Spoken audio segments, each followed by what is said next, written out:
Welcome to Team Building Cultures, the podcast designed to deliver tools and tips for improving team communication, collaboration, and fostering a culture where teams thrive. Now, here's your host, Beverly Hathorn, owner of Strategic HR Consultants.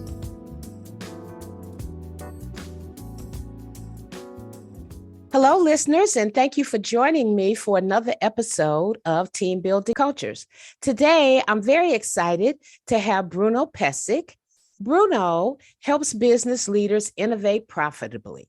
He is a rare innovator who can claim that he's worked on a regulation-defying freight train and an award-winning board game.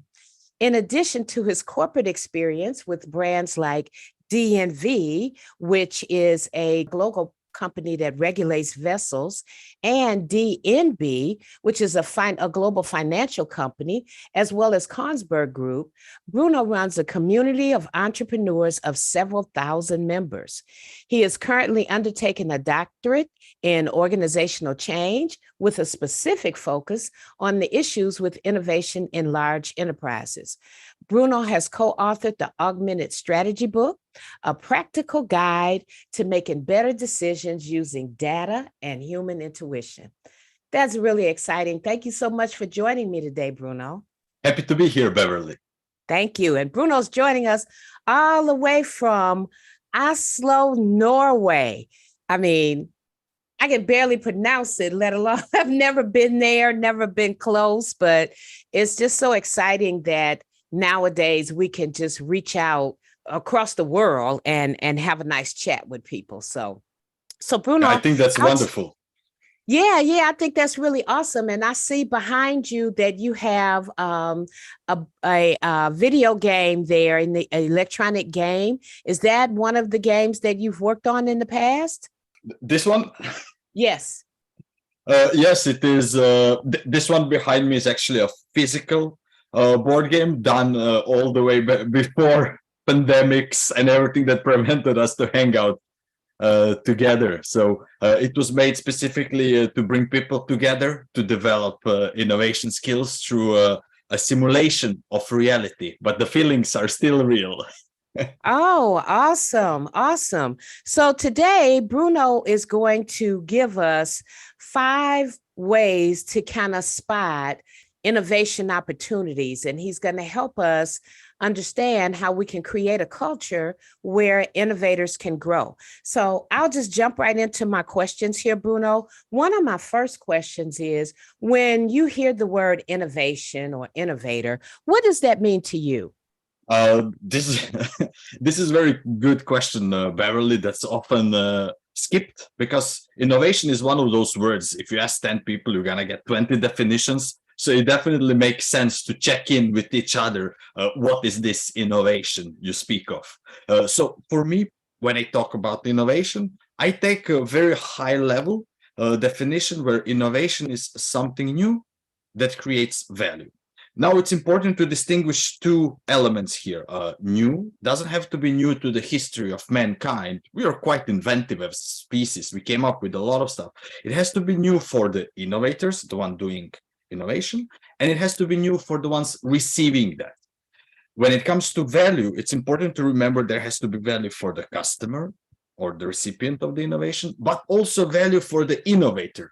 Because if the innovator isn't able to capture back some of that value they have created, they won't be able to continue innovating. So that is kind of the high level definition of innovation I operate with. And I've experienced that most people have similar or elements of that. It is just sometimes they need to be reminded that, hey, there needs to be some value. Otherwise, it's just invention. Awesome. Well, that's interesting because you don't think as the provider as the one that's actually needing value, but I guess the innovator takes their new creation, for lack of a better word, and then they can expand on that, their learnings and the developments from that for the next big thing that they innovate. That's interesting. So tell me a little bit about how we can create a culture or how we can build a culture to support innovation for our innovators to grow. What are the elements we need to have in such a culture? So this is this is $1 million question for organizations both big and small, and I could probably speak way too long, but I want to focus on a little bit more personal side of it, because there are many ways to approach like innovation, innovators, etc. And one of the things that I think is a bad practice, and I want to call it out, is when people expect that they can mandate others or demand from others, like, hey, from today you are going to be more innovative because we decided this company is now innovation leader. Bam, you're the innovator, go innovate. That's it's I cannot find polite words for the podcast to express my displeasure with that. What is a much better approach is to give opportunity for everyone to innovate, but not demand it of everyone. And this is an important reminder because especially when it comes to innovation in companies that are, let's say, more technologically oriented, so they have technical products or they have expert driven products, they will usually gatekeep innovation. They will say, oh, you haven't finished that and that type of university, you don't have that and that type of diploma, therefore you have nothing to contribute, which is nonsense. Like, okay, you might be in the business of making freight trains like I was long time ago, but that doesn't mean that only engineers have something to contribute. People from sales, procurement, operations, even accounting have something to contribute, because they also are observing how the business is run. They're observing how the customers are reacting. Therefore, they have something to add. What I'm trying to say, it is better to create a corporate culture, a company environment where people feel that they're empowered to bring forward their proposals and ideas, and they know there are specific pathways for their ideas and proposals to be handled. Because people don't hate being rejected, they hate being ignored. That's kind of the worst thing you can do to your innovators and potential innovators. It was very popular in the Americas, in the Europe, to organize the so-called hackathons and ideathons, which is basically 1 day to 2 day event where you gather all your employees and you ask them to give you ideas. You know, like 5-6 years ago, that was very popular, especially with the boom of so-called design thinking. What usually happened was you would gather, there would be a lot of buzz, a lot of creativity, a lot of energy, and people would do their best to come up with ideas for the company, and then they would never hear back. So next time you invite them to give proposals, they're hesitant or are even boycotting. They tell their colleagues, oh, it's a waste of time. Don't go there. Like, I went there last year. Yeah, we had some pizza, some food, some cool music, but nothing came out of it. So it's important to follow up, even if it is a no. It's such a small time investment for the management layer that has such great returns. How is that landing with you, Beverly? Is this resonating with your experience as well? I'm totally in alignment with you, particularly when we talk about the culture that we need to create for our employees. I look at the culture as similar to a good metaphor for me, because I'm a plant mom, would be the culture is the soil in which our employees are there to grow. And you have to nurture that, and you have to create a system where, like you said, they can bring their ideas and their thoughts free of fear of judgment or rejection or being told you're out of line or that's not your place. Just because you don't have a certain diploma, as you mentioned, or didn't go to a specific school or even come from a certain field of study, does not mean you don't have thoughts and ideas that could be turned into something big for the company, you know, or something big for the organization. And sometimes organizations tend to look at things like skill and knowledge instead of energy and collaboration when they look for innovation. So I am totally in alignment with you. And I'm really glad that you brought that point out. That's something that leaders need to consider more. Find out what people have to contribute. Don't just pigeonhole them or put them in a box based on what you think they might know or what you think they may have that's value. You might be surprised. So along with that, what would you say how could we recognize a potential innovator? How could we recognize in a person, hey, I think they've got something to give. So maybe they're not open, or like you said, maybe they've been turned away before and decided, I'm not going that route again. How can leaders, what can they look for to see what they can bring out in their employees? Okay, so I would propose looking at 3 distinct traits that might be a signal, hey, this person has something.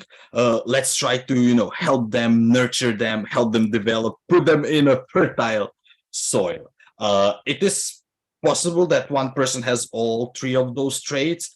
These traits can also be developed, encouraged, nurtured.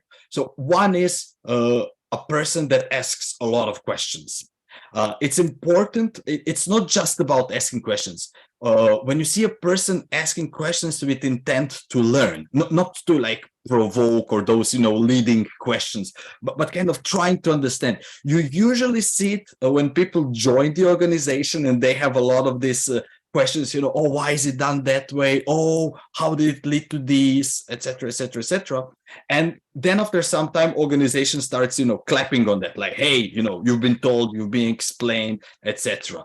At the same time, they want people to like be curious, be innovative, be creative, while what they're doing is not congruent with what they're saying. So they're kind of punishing these questions. So you want both people that have continued asking questions, and as a leader, you don't want to punish questions.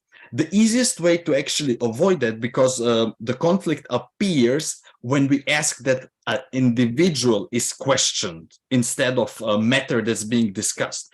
It's important to be able to separate the idea, the proposal, the issue, the discussion point from the individual. So, Beverly, I'm not questioning you. I'm questioning the proposal that you have put between us, or that you're, what you're proposing for us to do. It should be respectful, it should be cordial, but both you and me, Beverly, we should be able to wrestle really hard with that proposal, with that idea.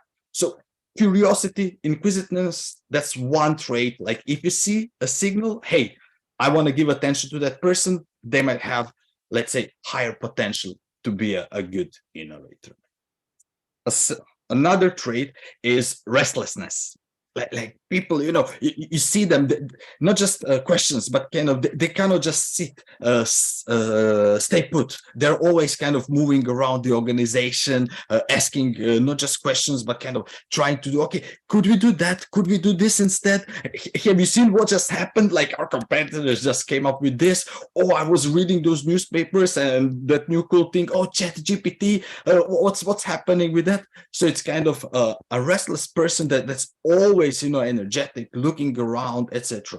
Some people might say, hey, like what's this? They have ADHD, they're neurodivergent, oh my god, put them on the pills or something. No, they're just enthusiastic, they're energetic, and they're releasing it into environment, but the environment is not giving them back what they need. So that person could be a high potential innovator. They just need to be coupled with someone who is able to basically navigate their energy and point them. They're throwing their energy in all the directions because, truth to be told, and to no insult to any listener that might be in the management in a company might fail to provide actually clear direction, clear strategy, clear objectives. So the person is also a little bit confused. So they're just following their own interests. And the third trait that is very, very important and sometimes overshadowed in the innovation world, and that is tenacity, ability to actually suffer through everything that's necessary. I'm not talking about mobbing and the workplace abuse. I'm just talking in general. Innovation is a difficult process. It has a lot of ups and downs, which is a natural part of innovation process because it's very, very uncertain. Like you might have the best people, the best ideas, it may still not work out because who knows what. The world's changed. We've seen the world dramatically change twice over the last 3 years. So something that was great today could be bad tomorrow. And you have to be able to take that, that it doesn't ground you and that you just don't give up and suffer from dramatic burnout or something. So tenacity here is very, very useful trait as well. These three are not mandatory in a way, hey, you must have all these three to be an innovator. But I say these three are good signals that, hey, that person might be worth attention, might be worth, having a chat with you and maybe some encouragement. Have you thought about taking on this type of project that's more about innovation, more about value creation? Would you dare to step out of your comfort zone and try it out? And you might be surprised with what these people have to share back. Yeah, I like all three of those traits, and I see where they would be great together. But even independently, as you said, they don't need all three of those traits, but even independently, for instance, the tenacity, the ability to keep going through iteration after iteration of your thought or your product or your new idea until you nail it just right. I'm sure that most of the great innovators, it wasn't, Eureka, there it is. It was Eureka, I finally got it, so, nothing like comes about, probably most things, the first time. You've got to trim it and rearrange it and reposition it and keep trying until you get it just right. And then particularly, I like the inquisitiveness. When people are inquisitive, that means their mind is working. And that's when you can get the collaboration that you need. If you can understand how that looks and to pull that out and to grow that and to help them develop that, they might not even be aware that they're innovating. But they know that there's something on the tip of their tongue that they can't quite, get it out. And I'm thinking of a better way to do this, or, I'm wondering if, we need this type of product or we need a new process. So, and then definitely the restlessness, when people are trying to find where they belong, where they can best support their growth and their energy and provide to the organization. So, yeah, those are really three really great traits that I definitely think we need to pay attention to when we're looking at potential innovators, and so that we make sure we don't miss our potential innovators. So with that, when you look at innovation, what are some innovation mistakes that you may have seen? Some things that you think, okay, well, maybe they should have left that on the drawing table, or, what are some of the mistakes that you've seen? Okay. So I already mentioned one, but I want to call it out explicitly. And that is going hard on people. You should go hard on ideas, not on people. Mm-hmm. So that is so important to remember, because that's the easiest way to kill innovation in your organization, if you take it personal. Because remember, ideas are free. You should be spending ideas, not money. But you cannot spend ideas if you crush people's spirits and install them on a daily basis instead of focusing on ideas. So that is one that is so simple but so difficult, because it requires us to individually change. And that's sometimes difficult, because the older we are, the longer we have been on this world, the more we are set in the way we speak to each other. So it gets more difficult to change it. Another thing that's very important when it comes to especially innovation is something that's called sunk cost fallacy. Forget about how much you have been working on it. That should not matter in deciding if we are moving forward or not. If you've been doing this for 2 years and have invested, $2 million, that doesn't mean you should keep investing more millions and keep working on this idea. You should stop and you should reassess. Okay, how is the market reacting? What have we learned? What do we want to do next? That's very, very important. A very simple thing to prevent from happening. And one more brief mistake to share. Again, Beverly, you hit me with a topic I could be speaking way too long about, but I want to focus on just one simple one. And that is when people confuse thoughts for ideas. A thought is unfinished. It's just a string, something that came to you. The problem is, if you think that it's an idea, you will take that thought and then you will start analyzing it, prioritizing it, taking it to conversation, discussions, etc. That's a waste of time for everybody. An idea has clearly who is it for, what is it about, and how are they going to benefit. It doesn't have to be like a 30-page answer. It can be like 3 sentences or 1 sentence, but there is something there that is then worth of further prioritization. Maybe Beverly, you and I need to go and test this idea, but just a thought. If I have a thought, it's my job to clarify that thought into an idea. I could ask you, Beverly, for your input, etc., but I should not involve 20 people to refine that from that thought to idea. I'm focusing on these small things because the larger the organization is, the more they can save by avoiding these small mistakes on a bigger scale, instead of going and looking for that one big mistake to never happen again. Yeah. You dropped a nugget there. Ideas are free. Listen to that, folks. Ideas are free. So when you see that someone has an idea, let's try to develop it. Let's try to expound on it, because at that point, it hasn't cost anybody anything. And it might end up being the next best thing, the next great thing. So, and there is a difference between a thought and an idea. A thought is just kind of a fluffy little thing floating around there, but an idea has shape, it has form, it has parameters. We know who's going to benefit from it. We know how it's going to work. We know what we need to do to put it into action. So there's a difference between thoughts and ideas. But I really like that nugget. Ideas are free. Let them flow. Don't hinder them. Don't shut them down.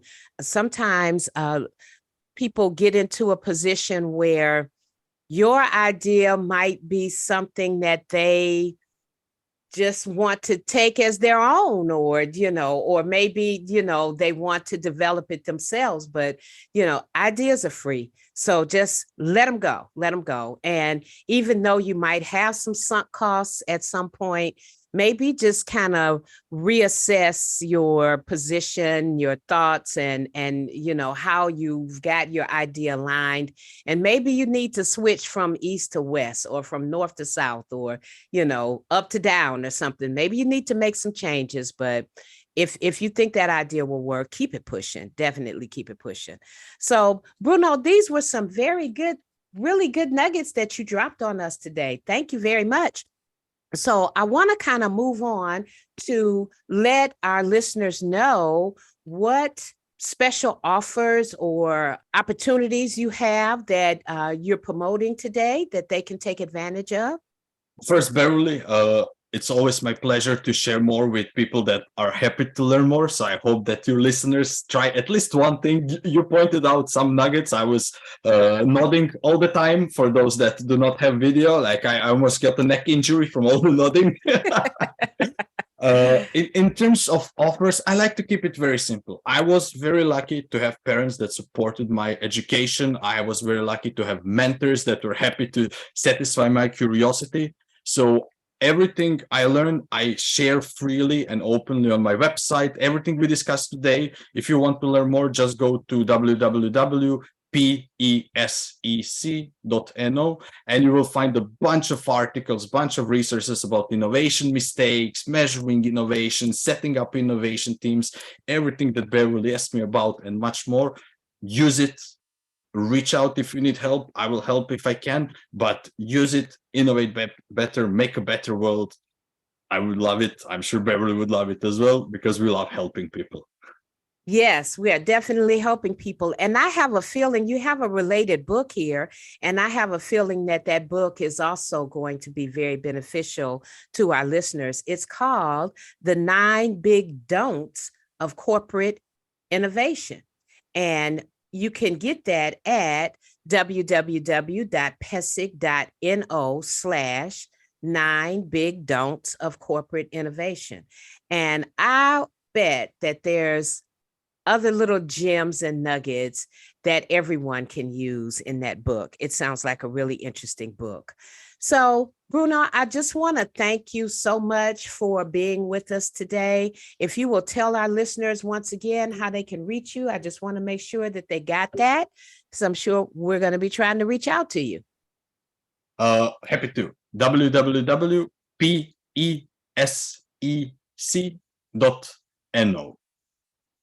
Okay. All right. Bruno Pešec, innovation, showing us how we can find the innovators in our organizations, how we can nurture those innovators, what qualities to look for in those innovators, and what red flags to pay attention to, what leaders don't want to do. Bruno, thank you again so much for joining us today.